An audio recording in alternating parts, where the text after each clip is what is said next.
Well, good morning, everyone. I hope you've had a good morning so far and a good first part of the week. In our time together today, we are going to start into our coverage of object-oriented ABAP programming.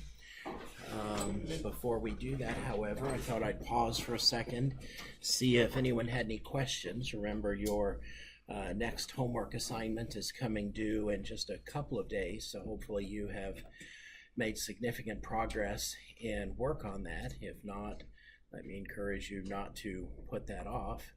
Any questions about anything that's come up in the context of your homework or anything else that would be useful for us to talk about as we get started this morning? So with the birthdays, when it says people alive, do you mean it needs to be from this year back to whenever the most oldest person is? Mm-hmm. Okay. Yeah, the intent there is just to constrain the years that are deemed acceptable, and there's an element of your judgment that will play into that, but clearly 1776 would not be a valid birth year in the context of the program, nor would 2022, obviously. Other questions?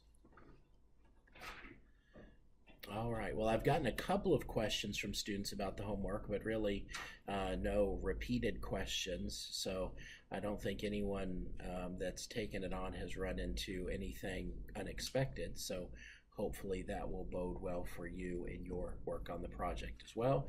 If you do run into questions, so obviously I'm always happy to help. Yes, sir, had a question or a comment? Is it easier to create the table first or the data objects? Yeah, that's somebody came by my office yesterday to ask me that very question, and you know, there's three different things you have to do. You have to create the table, and then in some instances, but not in every instances, you're going to need domain data. And whenever you need domain data, that means you're going to need to have a user-defined data type. So we've got to create this set of three things. And there's no, there's no one workflow that is universal. You can approach it in a top-down approach. You start creating the table, and then as you get to a field that needs domain data, you create the data type, and you go from the creating of the data type to creating the domain. That's a perfectly valid workflow. Or you could think about the design of your table in advance and create all the domains first, and then create a data type that matches those domains, and then wind up at the end doing your table. So you could kind of traverse it in the opposite direction, so that would be more of a bottom-up approach. Either of those is perfectly valid. I would suggest you adopt the one that makes the most sense to you as you're doing your work. But either of those are supported in the ABAP workflow and can lead you to a successful result. Other questions? All right, well, there are a number of what I would characterize as big topics in this class. Learning how to work with internal tables is certainly a big topic. Learning how to interact with databases and database tables is another big topic.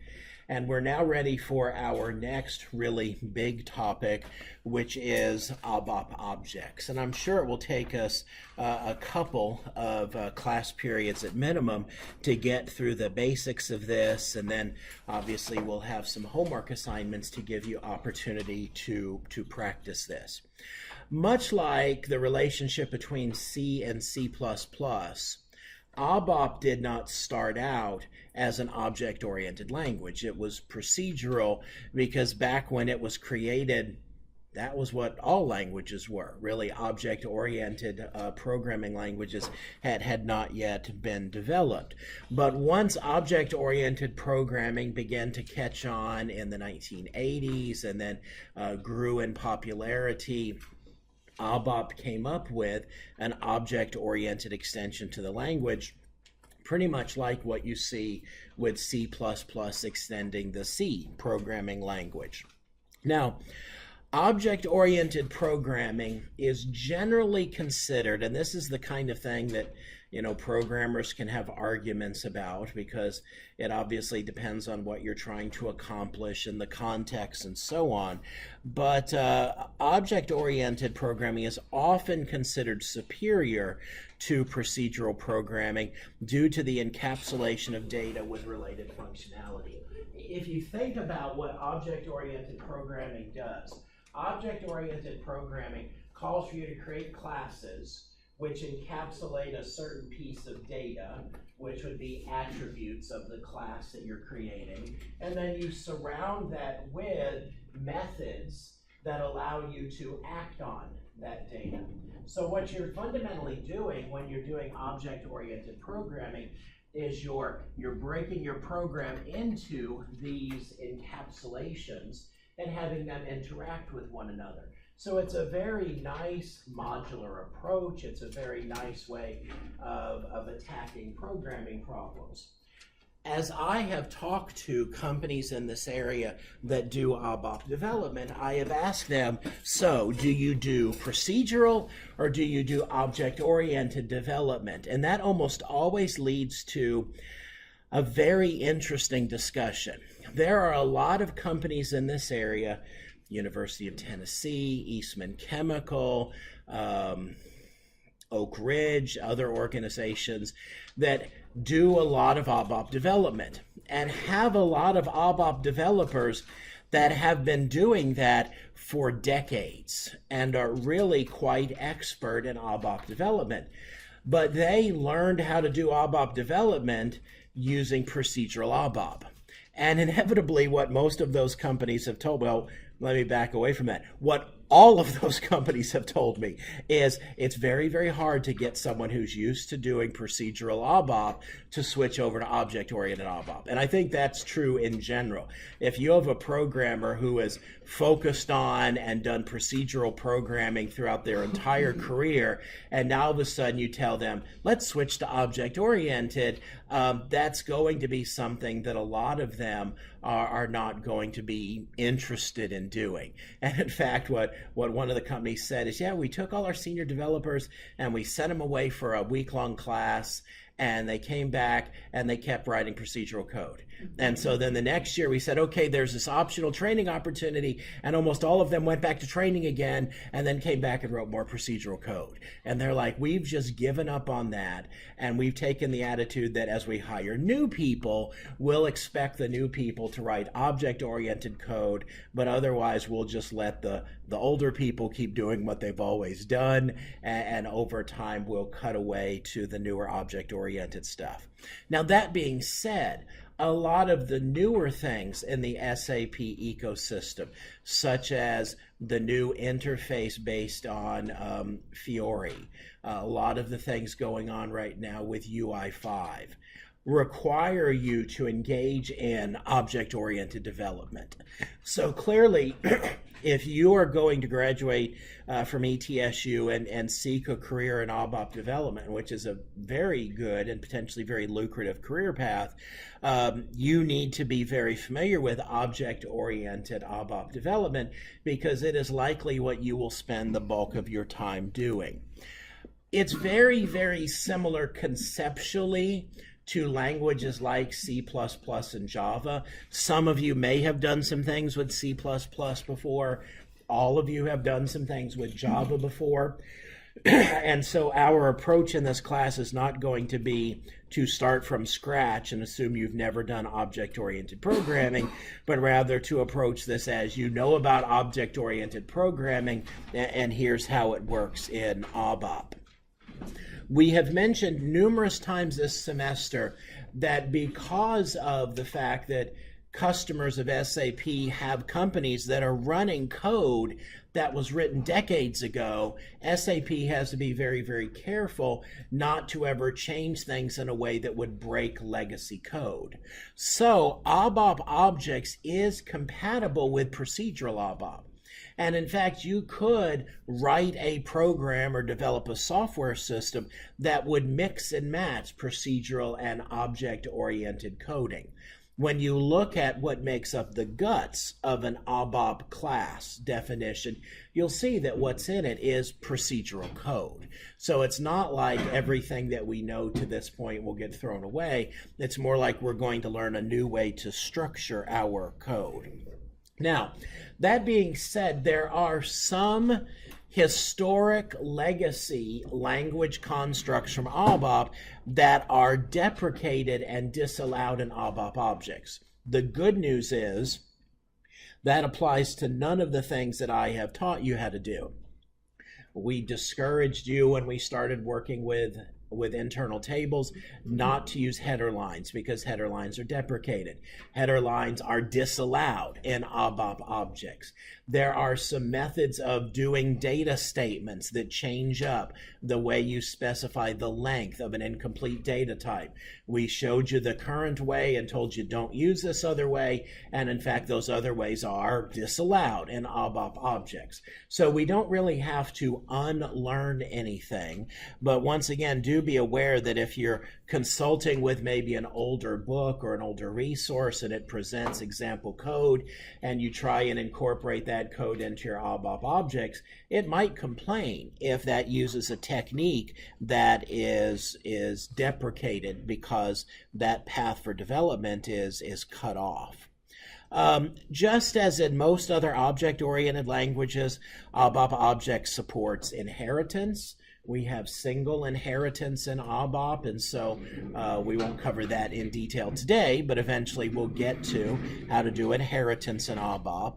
ABAP does support polymorphism, which, to give you a basic definition, that's where you have different objects that employ the same communication interface, and so there's a relationship there between those objects.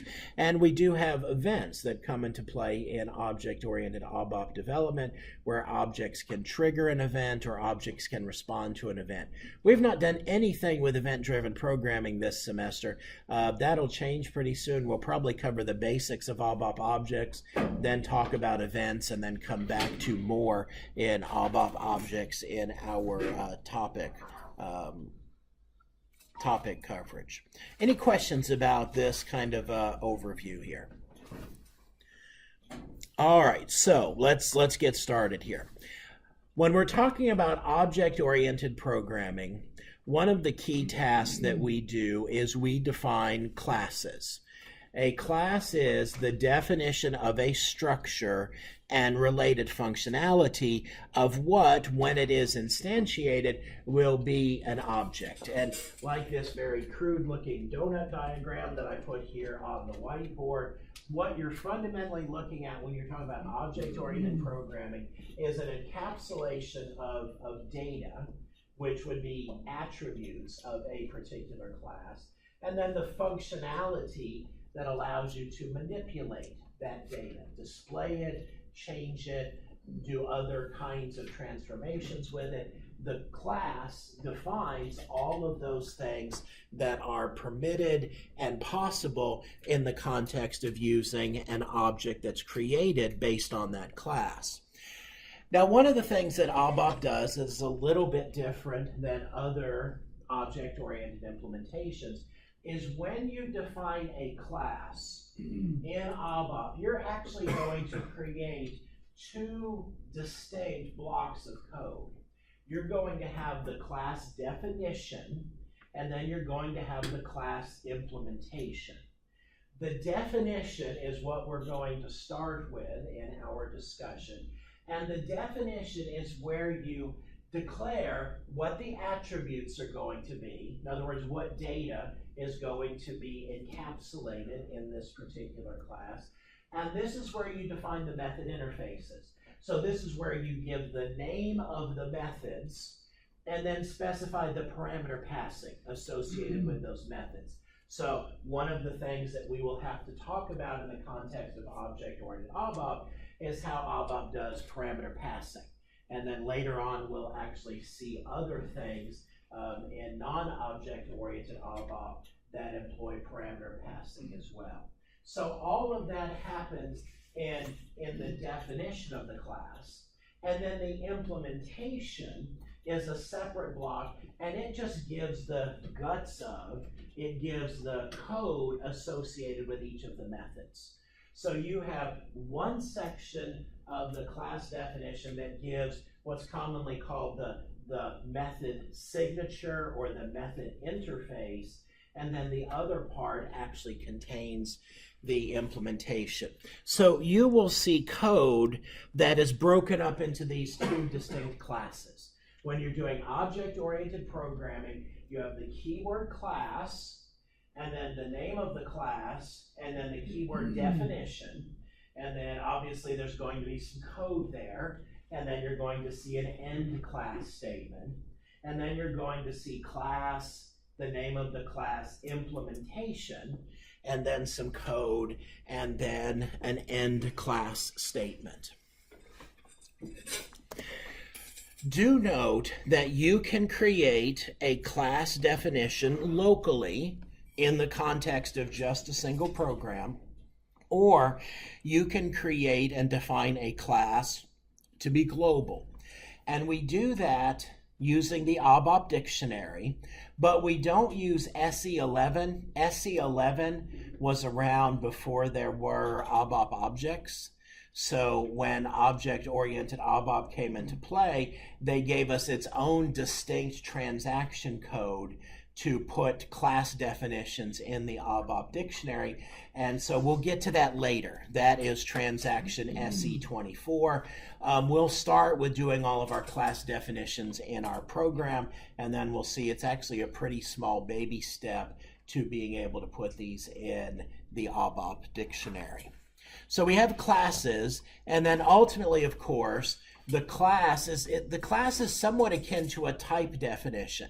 Like a type definition gives the structure of something to be created, but it doesn't actually create that thing. So too is true with a class definition. The class definition defines a structure, but we have to actually instantiate one or more of those in our programming. And as you are, I trust, familiar with, we use objects to do that. So just as an example that we're going to work through here, we'll get started here with a sample definition.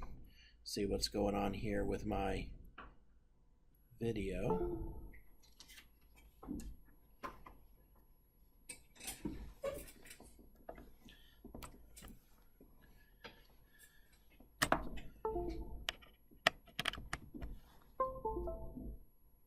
There we go.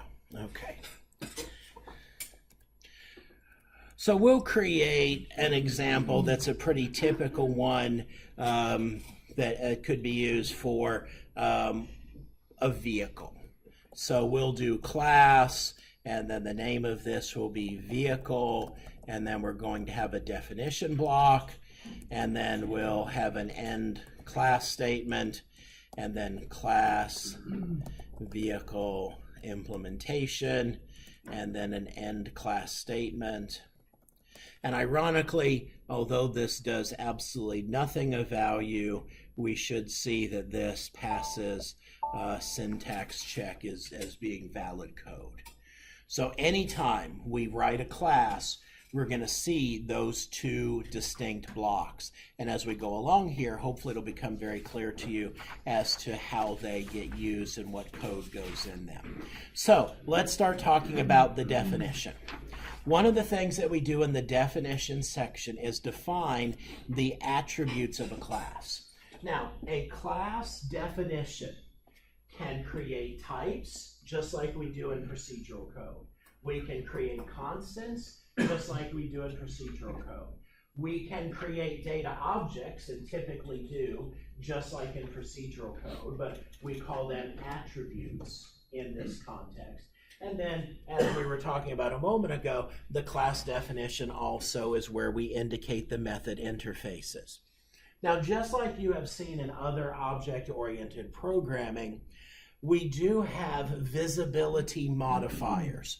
Although ABAP introduces some visibility modifiers that I have not seen in other programming languages, and we'll see if any of you as we go along here are familiar with any that I might not be that have this. But we can designate items as being public, or we can designate items as being private. So the implication here is, now let me erase my answer to the question about tables and domains. And so we have this visual representation here of methods and data. The idea simply is if we define something to be private, either a method or a data element, it can only be accessed by other things that make up this object when it's instantiated. On the other hand, if we have a program that has multiple objects instantiated, perhaps of different classes, if something is public, well, that can be accessed by other items external to it in the software system. So those are very common visibility modifiers that I trust you are familiar with. One of the things, though, that ABAP does that is interesting is, my guess is that in your object-oriented programming to date, you have been instructed that your attributes of your class should be declared to be private, to provide for encapsulation, to provide for data integrity, and it's a good overall security model because you don't want another object coming in and changing something in a way that would be inappropriate. Well, what ABAP allows us to do, which greatly reduces the code that we have to write, is we can have something that is public but made read-only. So the idea is, let's say that this particular class right here has an attribute called age. And I realize I'm putting it out here in the methods part of my diagram, but that's because, well, let's do this. Let's use this other circle. So I have age right here, that's one of the attributes. I'm going to guess, once again, that you've been told previously, make that private so that this other class can't come in and change age to -13 and provide protection of that value. Well, what ABAP allows us to do is say, okay, age is public, so these other objects can read this value, but it's read-only so they can't change it. Now, you have, I am sure, in other programming languages written, and there are two different common terms for this, either getters and setters, or this is more formally called accessors and mutators. What's that?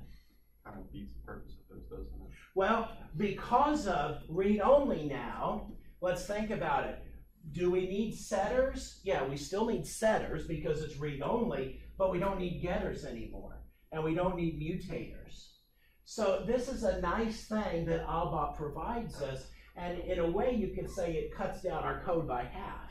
Not really, but it cuts down our code substantially because we no longer have to write getter methods, we no longer have to write mutators, and at the same time, we're not undermining our security model. So this is a nice feature that ABAP incorporates that I'm not familiar with any other programming language that has this. Anybody seen this in another programming language? I know for sure Java doesn't have it, and I don't think Smalltalk, C++, or C# have it. Yes, sir? The base class can still mutate those, right? Oh, absolutely. Yeah, anytime it's declared read-only, that means it's only read-only to external entities. It can still modify itself. So we still do need setter. And actually, I crossed off the wrong thing on the board there. We don't need getters and we don't need accessors, but we still do need setters and mutators. So we are working on our class definition. And in our class definition, if we need it, we will have both a public section and a private section. So we would see something like this. Public section and then private section. Now we may not have one of those two.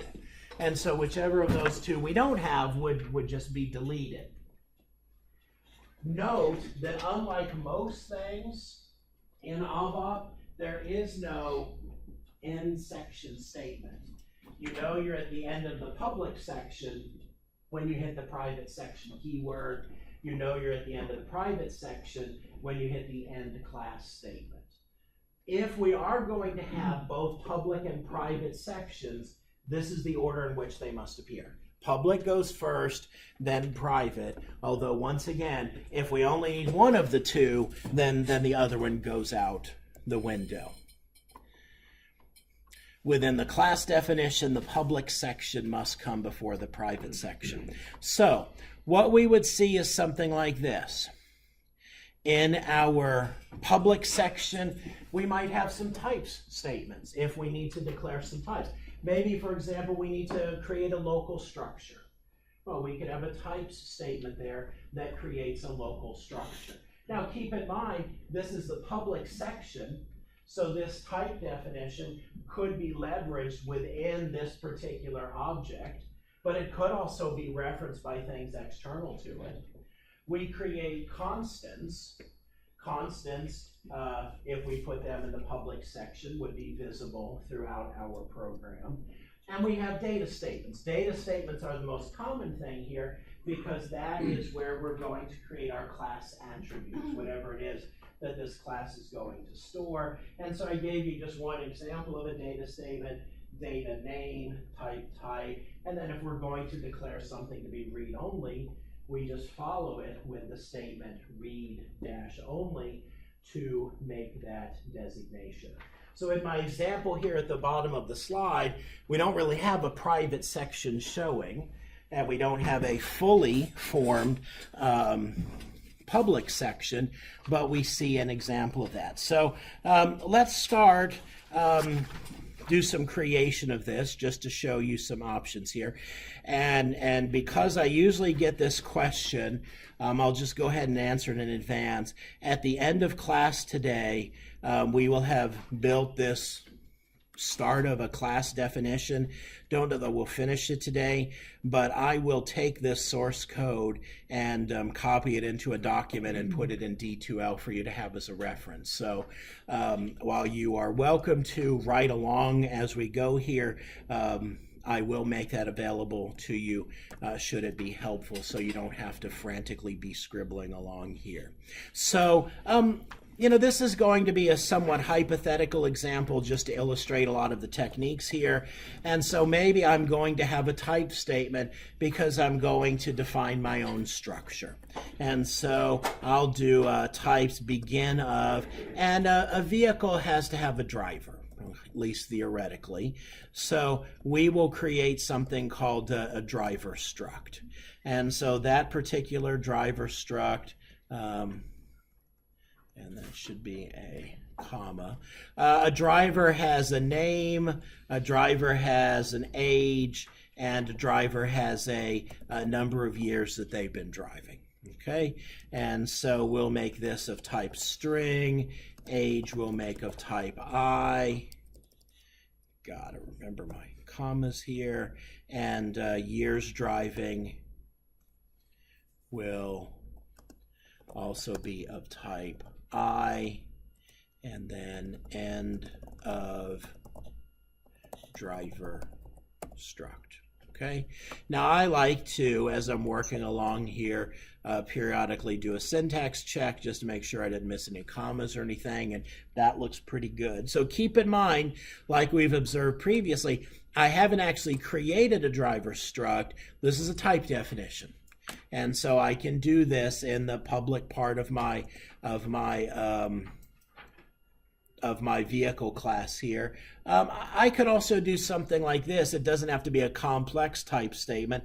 I could do types MPG type because a vehicle has a miles per gallon. And we'll just say, for example, that this is type P, length, let's see, probably no car is going to get like 100 miles per gallon yet. So if we wanted one item to the right of the decimal place, so what would that be? 2, length 2, decimals 1. That would give me 2 digits, and then on the left of the decimal, 1 on the right. So this looks like it would be pretty good for that. Once again, I haven't created any attributes here. I'm not going to create a constant. I could put that here, but we'll observe that I can create now a data statement. And just to keep this consistent with what we've done here, data driver. What's that? Yeah, it's, and my I guess my inner Southern came out there or something. I don't know. Driver type, driver struct. And I'm going to say something to you that you should, I don't know, write down, tattoo on your forehead. I don't know what, but remember this. If you create an attribute that is public, 99.9999% of the time, it should be read-only. I mean, that's why we have that, and that's what you should do. Now, if it's private, that's another design choice. You don't need that. But if an attribute is going to be public, almost always you're going to want that to be read-only. And then just to show you that we can do this, I'll come down here and create a private attribute for miles per gallon. And so this will be data MPG type, MPG type. So in this situation, I've created 2 attributes, one of which, well, actually both of them are using user-defined data types. The type declaration is public, but one of the attributes is public read-only, the other attribute is private. And let's do a syntax check here to make sure we're good so far, and we're good so far. Okay, so this is the kind of thing that we will see in our class definition section. So just like you do when you're creating objects in other programs, you probably would want to sit down with a piece of paper, or at least think about in advance, what attributes do I need? What should the data types of those attributes be? And that's going to be what goes in the definition section of your class. Any questions about this so far? All right, so the next thing is going to be method definitions. So in the class definition, when we talk about a method definition, what we're really talking about is the interface of the method. And I find that for some reason, that term sometimes trips students up. Maybe for some of you, it doesn't.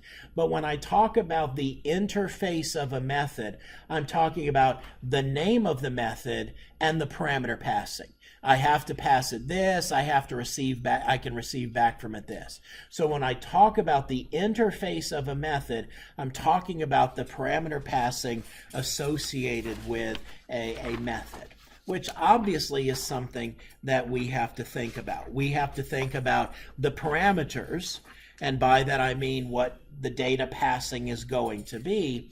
And then, just as in other programming languages, a method can have a return value, which is often called the method signature. I'll typically just refer to it as the return value, but more formally, the term method signature is what that is called. Now, just like with attributes, methods can be public or private. A public method can be called by anything that exists in the system, meaning other classes can call this particular method. A private method is less common. It can only be called by the class itself.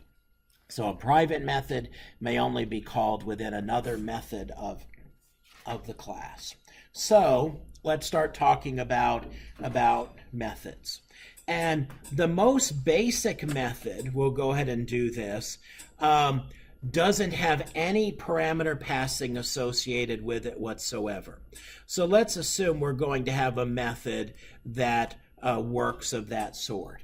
So in the public section, and I'll show you this on a slide in a moment, we have the keyword methods, plural, don't ask me why, and then we give the name of the method. And I'm going to create a method here called say hi. And I'll explain to you that the say hi method takes in no parameters, outputs no data, and when you call the say hi method, it just writes the word hi on the screen. It's kind of a diagnostic method. It's just being used in this example to illustrate a method that has no parameter passing associated with it whatsoever. So that's like the most basic method signature you'll find. So we have the keyword methods, and then the name of the method, and there's no parameter passing at all, so we just put a period there. Now, remember what I said before, in the definition section, we just put the method interface. So what this tells me is that at some point here in the future, down here in the implementation, I'm going to have to write the code for what say hi does. But that doesn't go in the definition. The definition just has the name of the method and information about parameter passing. And there's no parameter passing here, so that's what we see there. Would it also, I know this one doesn't have a return type, but if it was... It would go there, absolutely, yeah. And it gets, now I'll tell you up front, parameter passing in ABAP is different than a lot of other programming languages. I think that once you get used to it, you'll see that it's actually pretty cool. A lot of students, when they first get into parameter passing, when you're learning how to program, that can be some of the hardest stuff, particularly when you have pass by value versus pass by address, what can be changed, what can't be changed. All of those things that you go through when you're learning how to program, ABAP has kind of a different take on those that I happen to actually think is pretty cool, but you can form your own opinion about whether you agree with that or not. So there are different kinds of parameters in ABAP methods. One kind of parameter is called an importing parameter. And the idea behind an importing parameter is, if this right here is our method,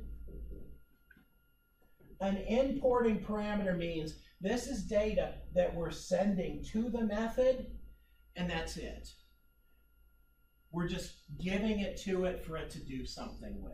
So it's not sending anything back to us. It's not changing it. It's just we're sending it to it. So for example, if I had a method that took in a string and then printed that string on the screen, well, the passing of that string to the method would be an importing parameter, because this is data that is being passed to the method as an import. And when we say importing, we're looking at it from the perspective of the method. So the method is getting this in, the method is importing it. So let's talk about the syntax of this and how it works. This is used to transfer data to a method, and in fact, it can be optional, or it could have a default value. So for example, maybe this method that I'm putting here on the whiteboard takes in two pieces of data. It takes in a string, and it takes in an integer. And the string is a method, or is some text that we want printed on the screen. And an integer is set to a value of how many times we want it to be printed to the screen. Well, what we could do, if you think about that logically, is we could say, all right, if you're going to call this method, it only makes sense for you to pass it a string. So the string is required. But the integer, most of the time, you're only going to want something printed out on the screen one time. So we're going to declare this to have a default value of 1, which means that if you don't set that parameter, it's just going to print the string one time. But you can set it to a different number. And in that case, if you set it to 5, this method's going to print that string out on the screen 5 times. the other alternative doesn't really fit with my diagram here, but maybe we have another importing parameter that we'll just say, we'll do this as color. And we'll say that color is optional, meaning if you do not set the color, you get whatever the system is using as its color, but you could elect to say color equals red to have this written to the screen in red. There's no default value with something that's optional. It's simply something that you could set, or you can leave it unset. So those are the different options we have here with importing parameters. The key is importing parameters send data just one direction. It can have a default value associated with it, or the parameter could be declared to be optional. Now, if you think about it logically, there is a relationship between optional and default. The distinction is if something has a default value specified, that means it is optional, because if you don't specify it, you get the default value. Optional means if you don't specify it, that's fine, but there is no default value. So this is going to influence perhaps the code that we write here for our method. So right now we're just focusing on, bless you, the parameter passing part of this. So let's keep working through this example here. If you don't specify optional, is it null? Yes. Well, actually it is initial, which we can test for. We can say if a variable is initial, that means it hasn't been set, and so it's kind of equivalent to null, but it's the way ABAP calls that. So one of the rules of an importing parameter is inside of the method, you can't change the value of that parameter. This is enforced by the system. If you want to be able to take data and change it, you can, but that's a different parameter passing type. So the whole idea here is, if we go back to my example method I put here on the whiteboard, we're going to pass this method a string, and it's going to use that in creating output, and it can't change that string. And if I pass it, what was this? This is the number of times. If I pass it the number of times, it's going to use that data, and it can't change it. And likewise, if I elect to set a color, it can't change it. That's the contract, if you will, associated with importing parameters in the ABAP programming language. Parameters are pass by reference unless designated as pass by value. Okay, so your understanding of that might depend on how recently it has been since you've taken a programming class. Pass by reference versus pass by value. Pass by value means that essentially the method gets a copy of your parameter. Pass by reference means that it gets the original. Or a more proper way to say that is, your method is passed the address of where the parameter is stored in memory. And so it references that original as opposed to operating on a copy. Now, going back to this right here, for importing, it can't change it anyhow. So the whole distinction between pass by reference and pass by value is simply whether or not a copy is going to be made. And if you know that the system is going to maintain integrity, there's no need for you to actually give it a copy, because all you're doing is introducing extra overhead. So the fact that importing parameters are passed by reference, unless we tell it to do something different, makes perfect sense, and we will almost never want to change that in the context of importing parameters. You might say, well, what's the big deal? Well, maybe what I'm passing to a method is an internal table, and that internal table has 10 fields and 1,000 rows. It's a pretty big chunk of memory. Pass by reference is going to give the method access to that internal table as it exists in the original form. Pass by value would make a copy of that internal table and give that copy to the method, which just introduced a whole bunch of unnecessary overhead. So this actually works very much in our favor for programmatic efficiency. All right, so what does the syntax look like here? So I'm in an example class definition, I'm in the public section, and so here's a method that has an importing variable. Importing, we use that as the keyword, and then I list the name of the variable, and this type I'm just calling it var1, and then I give it a type, just like we do other things. And in fact, in this example, I've elected to make var1 optional. So I just put the keyword optional there. And so now var1 is an importing parameter, and it's optional. Here's another parameter, also importing. This is called var2, but just to show you how we would do it, var2 is passed by value. And I know it's passed by value because I put var2 inside the parentheses following the keyword value. Notice anything else? Not a period, not a Ah, there is no period here. There's no period here, nor is there a comma either place.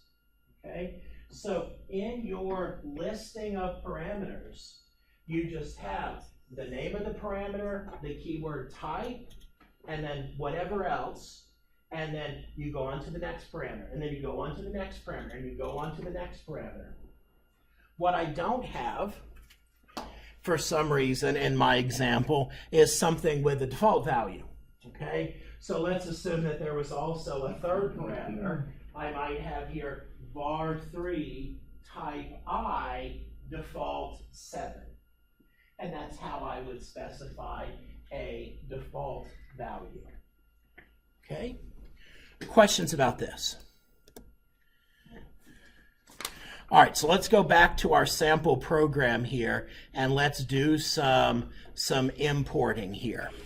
Now, I set MPG to be private, okay? So the only way that MPG can be changed is by a method.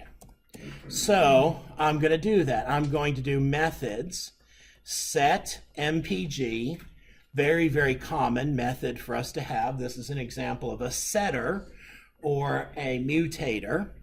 And all I do here is define the interface. And so I put importing, and I'll call this parameter new MPG type P. And that's my only importing parameter here. Given that the intent of this method is to set the MPG, does it make sense for this to be optional, or it doesn't make sense for it to have a default value? And so we'll leave it at this. Now let's see what happens when I go to do a syntax check on this. I'm probably going to get a complaint, and let's see if it's the complaint I am expecting. What do you think this complaint is going to be here? Well, no, because that's fine, because that means it's not default or optional. I am missing the implementation. So at this point it says, okay, you've said that there's a method called say hi, but you haven't defined what it actually does yet, and it didn't even get to checking set MPG. It would have that same complaint about set MPG because that happens in the implementation, and we haven't talked about that yet. Okay, now so this would be one example of an interface. Now this doesn't really make sense in this context, but just to type for a few moments here, I could do default 1.1. Whoops, 1.1 has to go in quotes because it has the dot there. And what that's going to do is that means when I call set MPG, which I haven't shown you how to do, either I'm going to set the new miles per gallon to a value, and if I don't, it's going to set that parameter to a 1.1 for me automatically. Doesn't make sense in this context, but that's syntactically how we would do this. So I'm going to put this back right here. And as we write more sophisticated examples together, we'll see more examples of optional and default values. Matter of fact, let's go ahead and do one right here. Let's create another method, and this time we'll call this set driver info. Okay, and if we look back at our driver information, the driver has a name, an age, and a year's driving.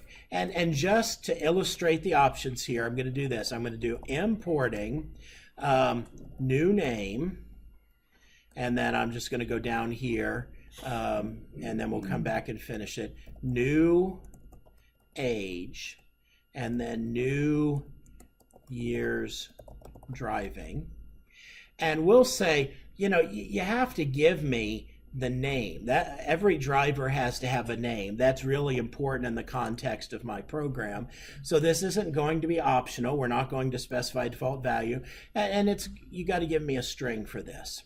And then for age, though, this is going to be type I, but maybe the driver is sensitive about their age. Okay, and so if the driver doesn't want to give an age, that's fine. And so we'll declare this to be optional. Means that in my method now, I'm going to have to check to see if this was set to a value or not. And if it was set to a value, I can use it. But if it's not, I'm going to have to figure out how to handle that programmatically. And then the last one here for years driving, this is also going to be type I. But for this, we'll declare that if not specified, a default value will be for 1 year's driving. So you can set it to a different value, but otherwise 1 is assumed. Okay? Now, just for my soundness of mind, and this is something I'd encourage you to do too, I'm going to comment out these lines right here so that I can have it do a syntax check on that new code I typed right there, because that's a little bit more complicated. And I'm only expecting to see one error, which is, hey, you didn't define the method. So yeah, the implementation method, the implementation is missing for set driver info, but my parameter passing here is just fine. Okay? So these are examples of importing parameters. And I think this makes sense, at least it should. Set driver info is going to have to take in information to be able to set the information for the new driver, but it doesn't change any of those values, and it doesn't give anything back to you. This is just data that is coming into the method for it to use to do its job. Any questions about any of this? All right, so this is importing. Next stop is exporting. An exporting parameter is data that is coming out of the method and going back to the caller. So in my example over here, maybe my method, we didn't give this method a name. We'll call this method write stuff. So remember, my write stuff method takes in a string. It takes in, which we'll call this is the message. And it takes in an integer representing the number of times this is to be written to the screen. And then it takes in an optional color. And here's the deal. When write stuff finishes its job, it's going to pass back 2 pieces of information. One thing it's going to pass out is the number of chars written, and it's going to pass back the current line number. So it would tell you, for example, you're on the 17th line of the screen.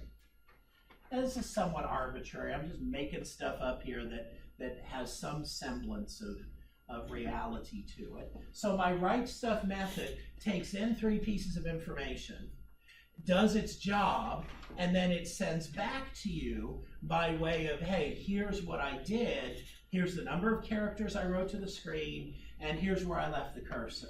This is the current line number that you're on.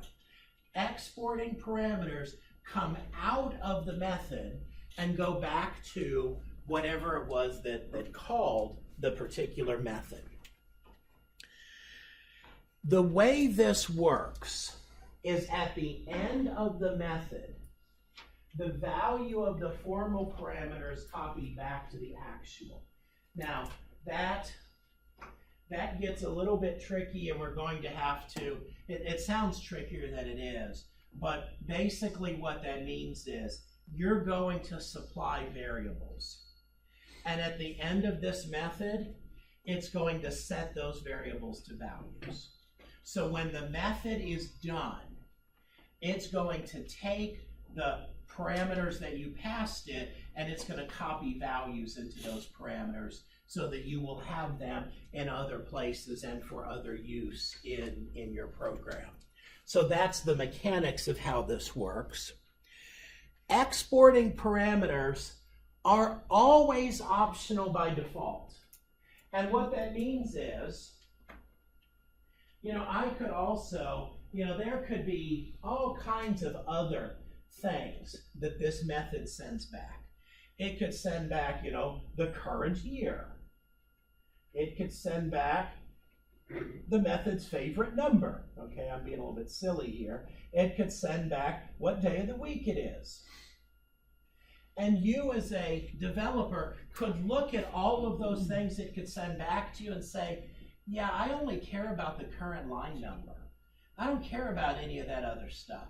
So you can just ignore it and grab a hold of the ones of these that you want. So it's kind of like, if you will, a lot of this is a metaphor that I'm sure you've had used in other classes for, like playing catch. So the idea here is this is stuff you have to throw to the method. When the method's done, it's going to throw those 5 things back at you, and you can catch whichever of those you want or none of them. So inherently, parameters that are designated as exporting are always optional, even though we don't use that keyword. That keyword is actually implied.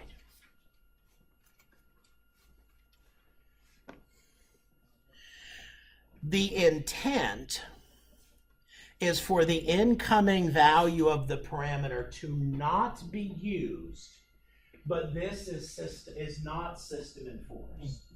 Okay, so what do I mean by that? We have not gotten into the specific syntax of calling this method. So I'm going to use some pseudocode. I'm going to pass this method a new message. I'm going to pass it of num times.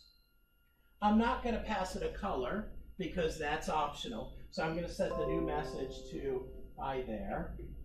I'm going to set num times to 3. I'm going to leave color out. And then I want it to tell me the current line number. So I'm going to give it called a data object called getCurrentLineNum. And what's going to happen is I want this method, when it's done, to set this to a value. So it might come back and say, hey, the current line number is 7.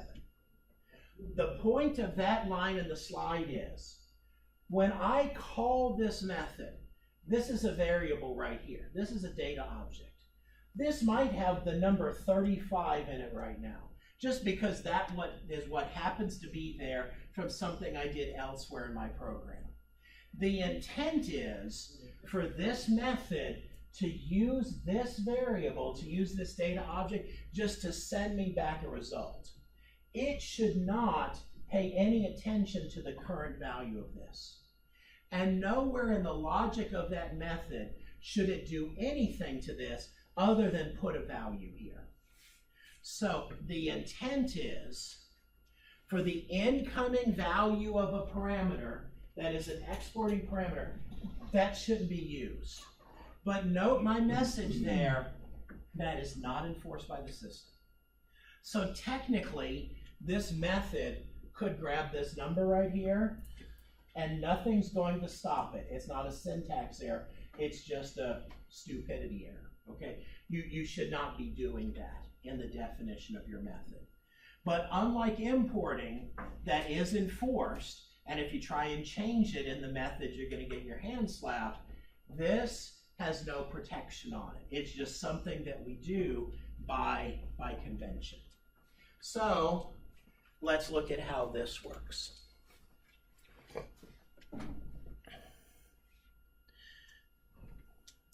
So here's the definition of a method called method 1.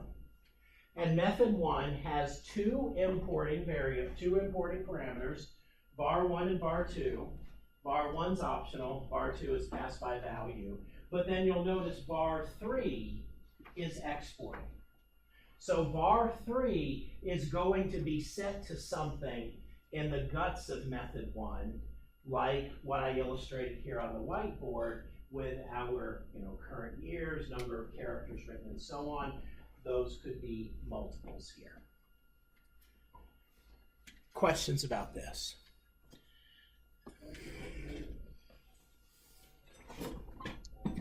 So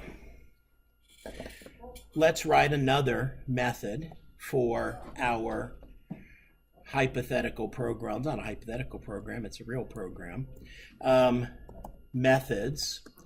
Swap driver. Okay, so let me explain the way this is going to work. I am going to give a new driver, and it's going to take that information and use it to set the new driver, but it's going to give me back the information about the old driver. So if I say the new driver is Bob, his age is 42, and he's been driving for 4 years, it might return to me the old driver was Kelly. She was 22, and she had been driving for 17 years, which makes no sense, but that's the data it gives back to me, okay? So let's write this swap driver method. So I said, and kind of like, I could cheat a little bit, and I could take this right here and say, yeah, that's what I want the importing parameters to be here too, because this is going to be information about the new driver. But then I'm going to have, and notice the way I'm lining all this up, I'm going to have some exporting parameters as well. And so for exporting, I'm going to get back the old driver type string, the old age type I, and the old years driving type I. Okay? Now, let's make sure we understand this once again logically here. What's going to happen is I'm going to have to give this method, when I call it, I'm going to have to give it a new name, and that's it. I have to give it a new name. Everything else is optional. And this method is going to give me back 3 pieces of information, but if I don't care about them, I don't have to grab them. I don't have to use those, but that's part of the definition of the way this swap driver method actually works. All right, so let me do a syntax check on this. Make sure I haven't made any typos here. And I should see just my one normal error message about missing implementation, which is what I see. So any questions? In the set driver info method, could you name those variables the same name as the attributes are named? Yes. I haven't done that so far just to make this a little bit easier, but later on we'll see that the answer to that is yes, and I'll show you how we handle that ambiguity in ABAP. Good question. Okay. Any questions? Other questions? All right, so I have 3 different methods of parameter passing. I have importing, I have exporting, and I have changing. Changing is like both of those things in one. The idea here is you're going to pass a parameter to a method, and that method can change it. Like what we've seen with importing parameters, it may be designated as optional, and it may have a default value specified.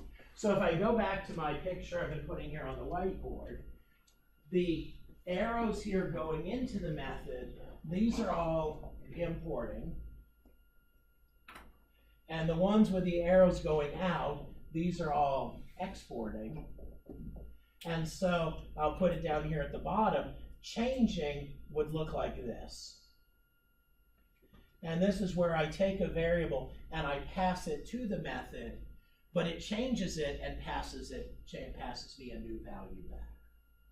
And realize, if you think about this, the method that we just wrote for swap driver, there's absolutely nothing wrong with the way that I have written the code to this point. I could have importing values and I could have exporting values. Or what I could actually do is cut the number of parameters in half and pass it a name, an age, and a year, and I send it the new values, and it uses those same variables to pass me back the old values. So let's just illustrate that here by creating swap driver 2 to just show an alternative. So here, give us a blank line, methods, swap driver 2, and I could do this, changing name type string, age type I, I'll still make it optional, and then years driving type I, and I'll still make the default value 1. Okay, now let me do what I've been doing, which is comment this out and do a syntax check just to make sure we're all good here. And then we'll make sure we understand this. Yep, one error, the one about implementation.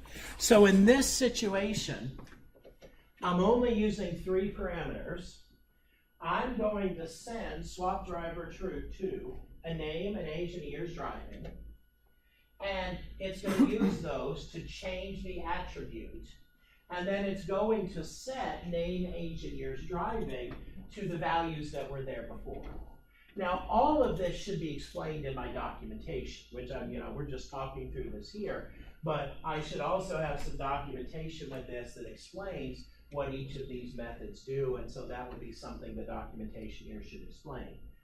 And in this scenario, age is optional. So if I don't pass it an age, I'm not going to get back an age. With years driving, if I don't pass it a year's driving, it's going to take in and set the years driving to 1, but not give me back the number of years driving. But I have to give it a name because that's not optional and doesn't have a default value specified.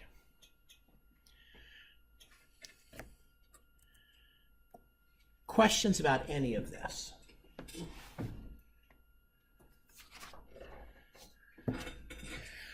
We have one thing left to talk about.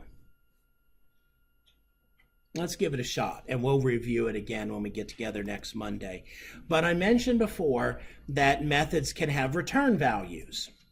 A method may be defined to return a single value using the pass-by-value mechanism.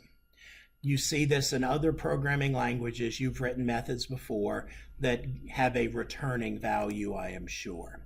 The way we do this is in the method interface, we have the syntax returning value. Now, this has some interesting rules associated with it in ABAP. If returning value is indicated, I cannot use exporting or changing parameters. So the only time I can have a method return something is if the only parameters coming in are importing or if there's no parameter passing at all.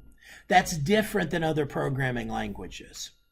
The return operation is not done with an explicit return statement. A lot of programming languages, your return value is accomplished by having a line of code that says return age or return 14.